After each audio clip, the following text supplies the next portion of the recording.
오늘 우리가 살아가는 이 시대는 마지막 시대입니다. 분명 마지막 시대입니다. 마지막 시대라는 것은 예수님께서 심판주로 다시 오실 때가 가까워진 시간, 시대라는 뜻인데요. 예수님께서 다시 오시는 그 시기는 정확히 알 수 없다 할지라도 성경이 말씀하는 마지막 시대의 징조를 통해 그 때를 가늠해 볼 수 있기 때문입니다. 오늘 우리 눈앞에 펼쳐지는 여러 가지 이 상황들이 마지막 시대임을 보게 하는 징조가 많이 있다는 겁니다. 그 대표적인 모습이라면 마태복음 24장 9절로 12절이 보여주는 말씀이 아닌가 하는데요. 말씀은 이렇게 기록하고 있습니다. 그때에 사람들이 너희를 환난에 넘겨주겠으며 너희를 죽이리니 너희가 내 이름 때문에 모든 민족에게 미움을 받으리라. 그때에 많은 사람이 실족하게 되어 서로 잡아주고 서로 미워하겠으며 거짓 선지자가 많이 일어나 많은 사람을 미혹하겠으며 불법이 성함으로 많은 사람의 사랑이 식어지리라. 마지막 시대는 서로가 서로를 미워하고 환난 가운데로 넘겨주는 시대라 말씀하고 있듯이 오늘 이 시대는 이미 예수님 때문에 미움을 받는 시대가 되었고 미혹을 당하는 시대가 되었으며 이 불법으로 인해 참된 사랑이 사라져 가는 시대가 되었습니다. 가정에서부터 교회 그리고 나라에 이르기까지 질서가 무너지고 생각이 나누어지며 마음이 하나 되지 못하는 시대가 되었다는 겁니다. 정말 그렇지 않습니까? 오늘 우리 주위에 이러한 일들이 얼마나 많이 일어나는지 모릅니다. 가정은 깨어져 가고 교회는 질서가 세워지지 않습니다. 나라도 각기 다른 마음과 생각들로 얼마나 혼란스러운지 모릅니다. 아마도 이런 혼란은 시대가 가면 갈수록 더해지리라 생각을 하는데요. 이러한 일은 마치 사사시대에 이스라엘에 왕이 없으므로 사람이 각각 자기 소견에 옳은 대로 행하였더라라는 말씀처럼 사람들이 하나님을 떠나 각기 자기 생각에 옳은 대로 행하기 때문이 아닌가 합니다. 마지막 시대는 하나님을 떠나 스스로 하나님 같이 사는 폐륜 때문에 갈등과 분열이 일어나게 된다는 겁니다. 그렇지 않겠습니까? 사람들이 하나님을 떠나 스스로 하나님이 되어 살아가는데 거기에 하나 된 모습이 나오겠습니까? 사람들이 자기 생각에 옳은 대로 행동하는데 어떻게 하나 된 마음이 나타나겠습니까? 갈등과 분열, 파괴밖에 없습니다. 오늘 이 시대는 갈등과 분열과 파괴라고 하는 이 시대의 징조가 나타나는 마지막 시대라는 것입니다. 그런데 여러분, 이런 시대를 향해 오늘 사도 바울은 이 말씀을 통해서 권고하는 것이 있습니다. 올바른 관계를 가지라고 하는 겁니다. 시대는 모든 것이 허물어져 가고 있지만 그래도 이 시대 속에 믿음의 사람들이 예수 그리스도 안에서 하나가 되어 올바른 관계를 유지하여 허물어져 가는 시대를 바로 세워 가라는 겁니다. 그래서 오늘 우리는 이 부분을 함께 생각하고자 하는데요.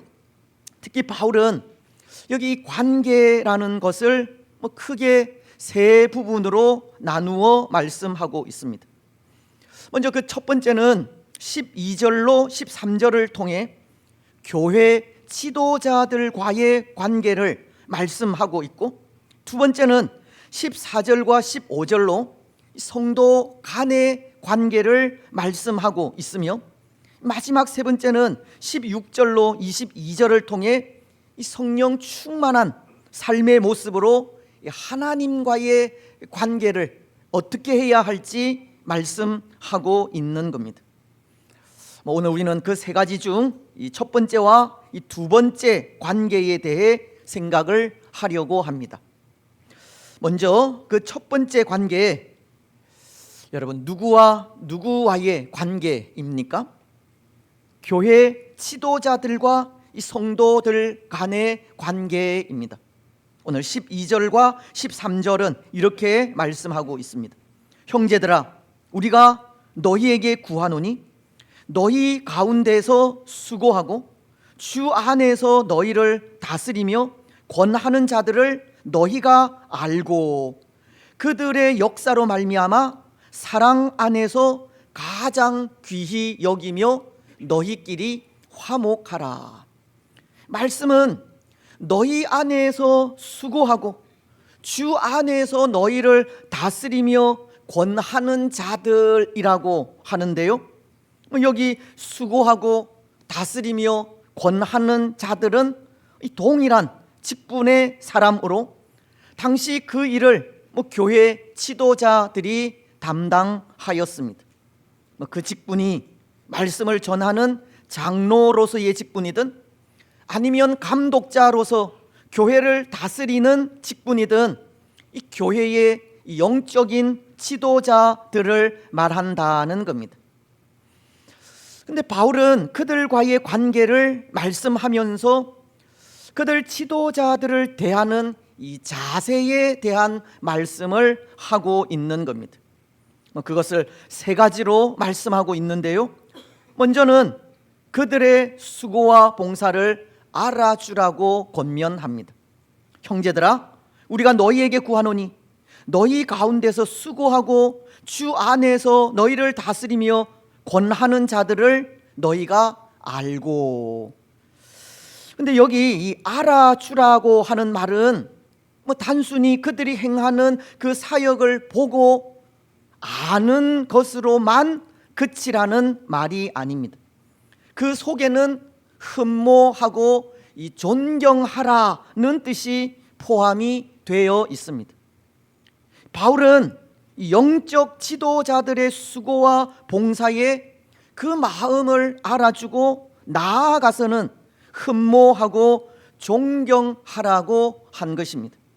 왜냐하면 교회 지도자들은 영혼 구원을 위해 수고하는 자들이기 때문입니다. 성도들이 누릴 영생을 위하여 수고한다는 겁니다. 그래서 바울은 성도들을 향한 그의 수고에 대해 말씀하는 것이 갈라디아서 4장 19절을 통해 이렇게 말씀하기도 합니다. 나의 자녀들아, 너희 속에 그리스도의 형상을 이루기까지 다시 너희를 위하여 해산하는 수고를 하노니. 바울은 성도들을 위한 자신의 수고를 해산하는 수고라고 하고 있습니다. 성도들이 그리스도의 형상을 담기까지 이 아이를 낳는 것과 같은 이 고통을 감내하고 있다는 고백입니다. 아마 우리 어머니들은 해산의 수고가 어떤 것인지 잘 아실 텐데요, 저는 아이를 낳지 못하는 남자이기 때문에 이 해산의 고통은 잘 모르지만 자녀를 기르는 고통은 알 수 있을 것 같습니다. 물론 자녀를 기르는 고통과 해산의 고통을 비교하면 감히 비교할 수 없겠지만, 분명한 것은 그 고통이라는 것은 결국 사랑이 아닐까 합니다. 아이를 낳는 것도 사랑에 의해서이고, 아이를 기르는 것도 사랑에 의해서라는 겁니다. 바울은 그의 사역에 해산하는 수고와도 같이 전적으로 사랑을 쏟았다고 하는 것입니다. 한 영혼이 그리스도의 형상을 담기까지 사랑 없이는 이루어지지 않는다는 겁니다. 여러분, 만약 주의 일에 사랑이 담겨 있지 않다 생각해 보십시오. 사랑 없이 성도들을 돌보고 사랑 없이 주의 말씀을 전하며 사랑 없는 사역을 한다 생각해 보십시오.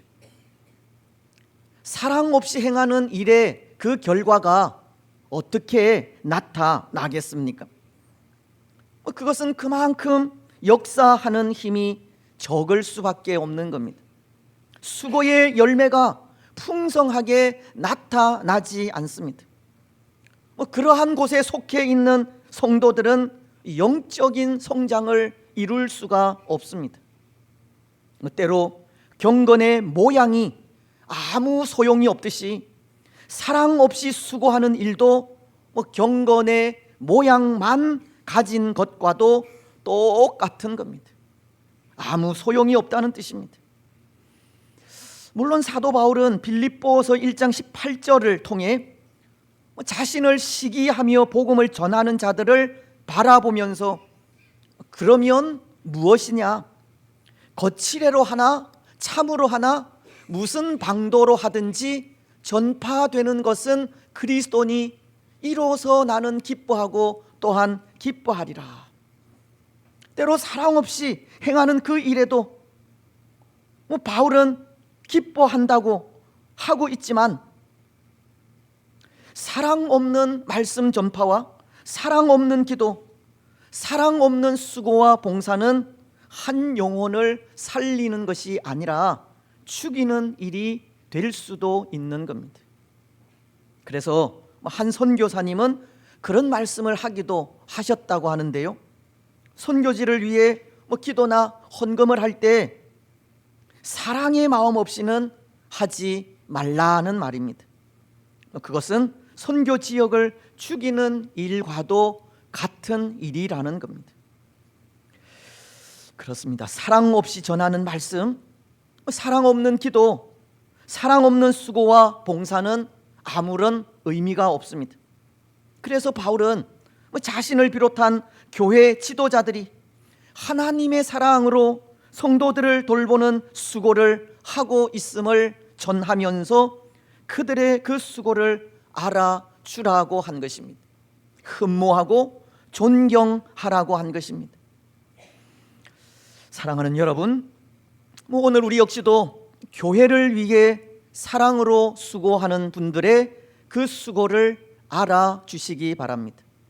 교회의 지도자들, 교회를 위하여 수고하는 모든 분들의 수고를 위로해 주시기 바랍니다. 흠모하고 존경하며 주 안에서 축복하시기 바랍니다. 그리고 또 하나, 바울은 이 영적인 지도자들을 대하기를 사랑 안에서 가장 귀히 여기라고 하십니다. 이것은 특별히 그들이 사명을 받고 기름 부음 받은 지도자들이라는 이유 때문만은 아닙니다. 그들은 하나님 앞에서 정말 성도들의 영혼을 돌아보고 책임지는 분들이기 때문입니다. 성도들의 영혼을 위해 날마다 예수님의 이름으로 간구하는 분들이기에 가장 귀히 여김을 받을 자격이 있다는 겁니다. 이스라엘의 지도자인 모세는 이스라엘 백성들의 구원을 위해 기도하기를 출애굽기 32장 32절을 통해 이렇게 기도하고 있습니다. 그러나 이제 그들의 죄를 사하시옵소서. 그렇지 아니하시면 원하건대 주께서 기록하신 책에서 내 이름을 지워버려 주옵소서.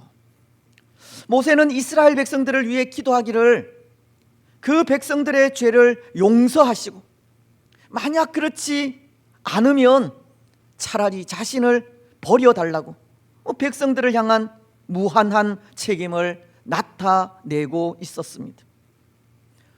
물론 이스라엘 백성들은 이런 모세를 향하여 돌을 들어 치려고 한 때도 있었지만 이런 지도자가 있다는 것은 큰 복이지 않겠습니까? 그렇습니다. 바울은 교회 지도자들이 성도들의 영혼을 책임지고 그들을 위하여 기도하는 것만으로도 귀히 여김을 받을 자격이 있다고 한 것입니다. 성도들의 영혼을 책임지고 있다는 것이 그만큼 막중한 사명이라는 것을 가르치는 것이기도 한 겁니다. 그래서 그런 막중한 사명으로 수고하는 지도자들을 사랑 안에서 가장 귀히 여기라고 한 것입니다. 물론 여기 이 사랑은 아가페라는 단어로 이 조건 없는 하나님의 사랑을 말하는 겁니다. 영혼을 책임진 분들에 대해 조건 없이 사랑하라는 겁니다. 교회 지도자들에 대해 존중히 여기고 그들을 좋아하든 좋아하지 않든 상관없이 무조건적인 사랑으로 나아가라고 하는 것입니다. 이제 또 하나, 바울은 이 영적인 지도자들과의 관계를 말씀하면서 너희끼리 화목하라는 말씀을 하십니다.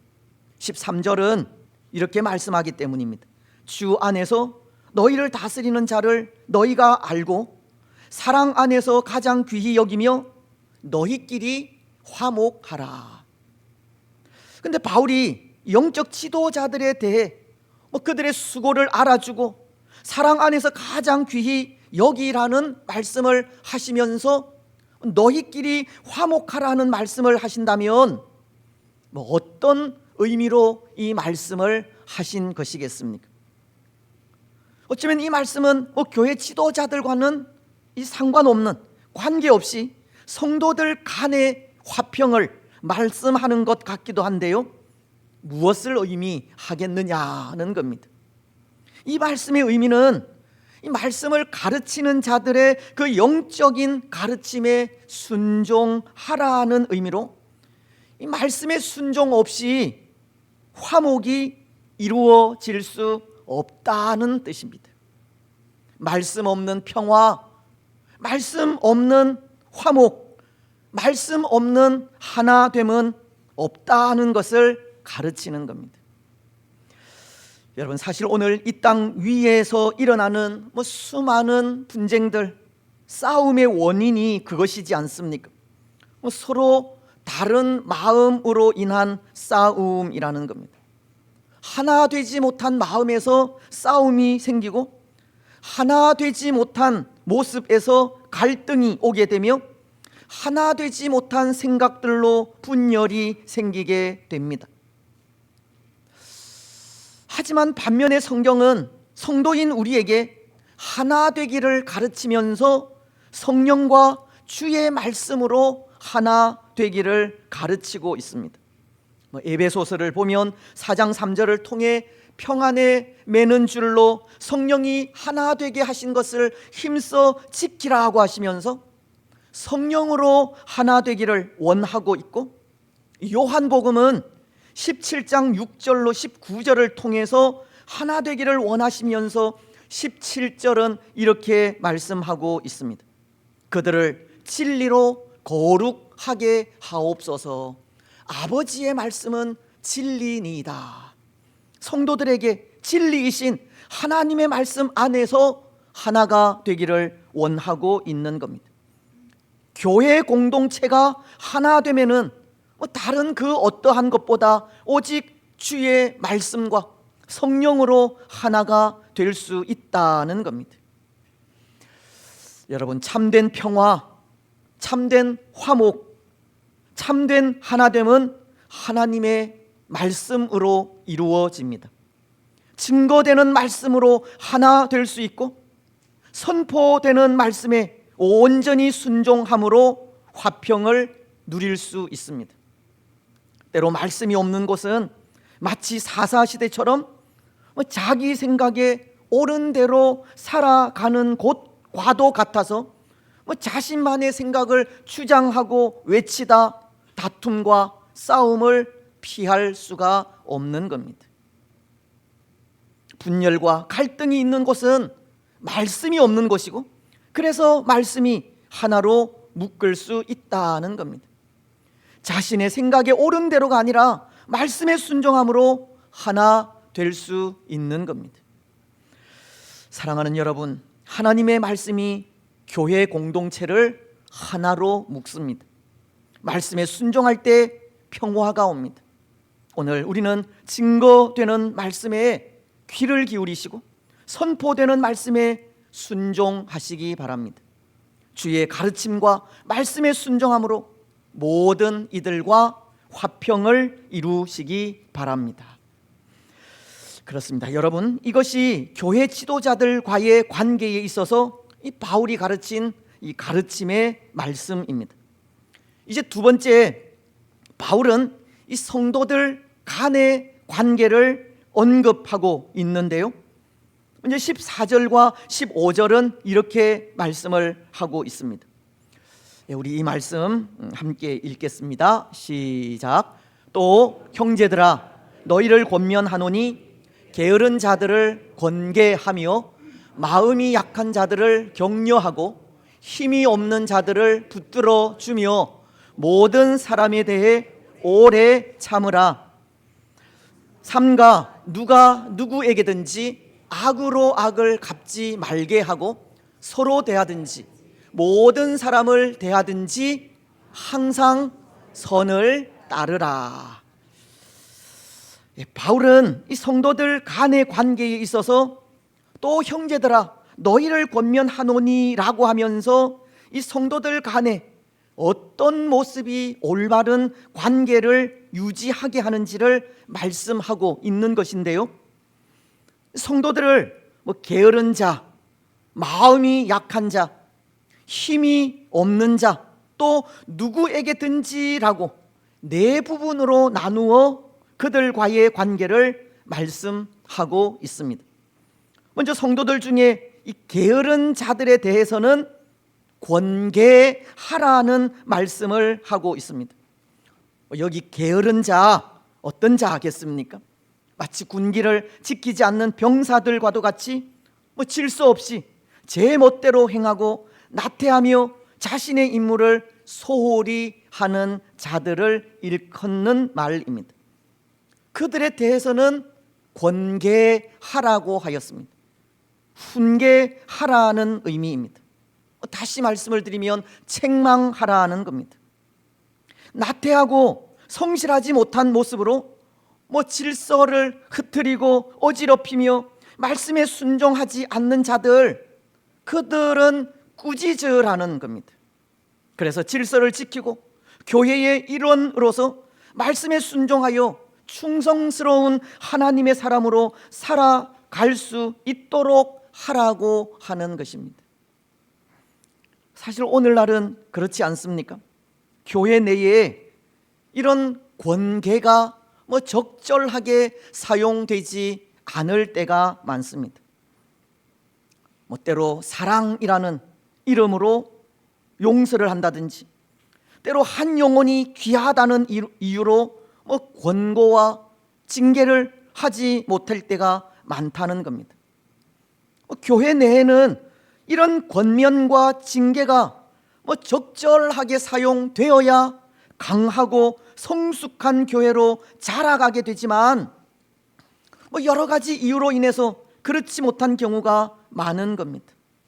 그래서 오늘날 교회에는 이런 권계가 없으므로 질서가 사라지고 성숙하지 못한 교회가 되는 겁니다. 하지만 바울은 게으른 자들은 권계하라고 하였습니다.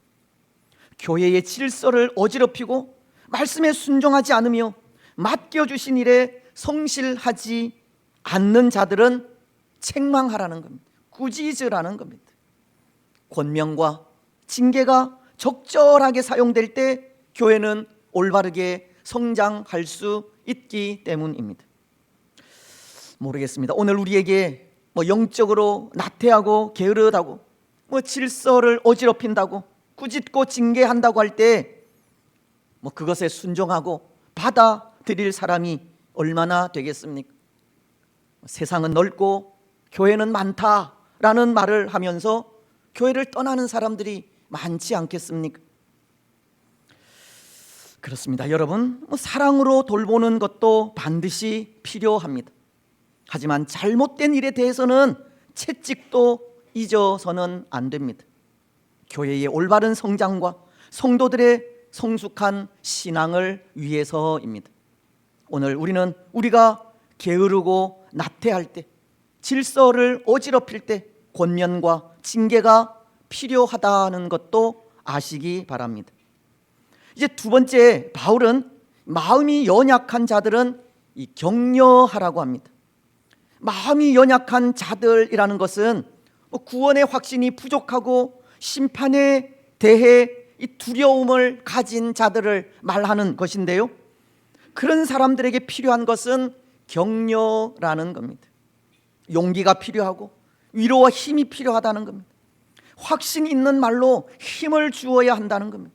구원의 확신으로 어떤 상황 속에서도 믿음 잃지 않고 살아갈 수 있도록 격려와 힘을 주어야 한다는 겁니다. 여러분, 오늘 우리는 어떻습니까? 혹 오늘 우리가 격려가 필요한 사람들은 아닙니까? 구원의 확신이 필요한 사람들은 아니냐는 겁니다. 하나님은 사도행전 16장 31절을 통해 분명히 말씀하십니다. 주 예수를 믿으라. 그리하면 너와 내 집이 구원을 받으리라. 예수님을 믿는 믿음으로 구원을 받게 됩니다. 오늘 이 말씀이 우리에게 다시금 힘이 되고 능력이 되시기를 바랍니다. 예수님을 믿는 자들, 결코 하나님은 버리지 않으시고 예수님을 믿는 믿음으로 우리는 영원한 하나님의 나라에 가게 됩니다. 이제 세 번째, 힘이 없는 자들에 대해서는 붙들어 주라고 하시는데요, 힘이 없는 자라는 것은 낙심하기를 잘하고 쓰러지기를 잘하며 유혹과 미혹에 넘어지기를 잘하는 사람들을 일컫는 말입니다. 바울은 이들에 대해서 붙들어 주라는 말을 하고 있는데요, 영적으로 넘어지거나 쓰러지지 않도록 곁에서 잘 지켜주라는 뜻입니다. 유혹 속에서도 흔들리지 않도록 버팀목이 되어주라는 겁니다. 혹 여러분들도 그럴지 모르겠지만 저는 요즘 이 한계를 경험하는 것이 이 급작스럽게 바뀌어가는 이 시대의 가치관에 어떻게 대처할 능력이 없다는 것 때문입니다. 인본주의적인 삶이 시대를 지배하고 이제 더 이상 교회나 국가가 개인의 희생을 강요하지 못하는 그런 시대의 흐름 속에 이 교회의 존재 이유를 어떻게 선포하며 나아가야 할지 답답할 때가 있다는 겁니다. 그럼에도 교회는 우리 예수님이 그러하셨던 것처럼 사랑이요 헌신이며 희생이지만 더 이상 사랑과 희생과 헌신을 말하지 못한다는 것이 어떻게 대체하지 못하는 한계라면 한계라는 겁니다. 오늘 힘이 없는 자들을 붙들어 주라 하는 말씀도 마찬가지입니다.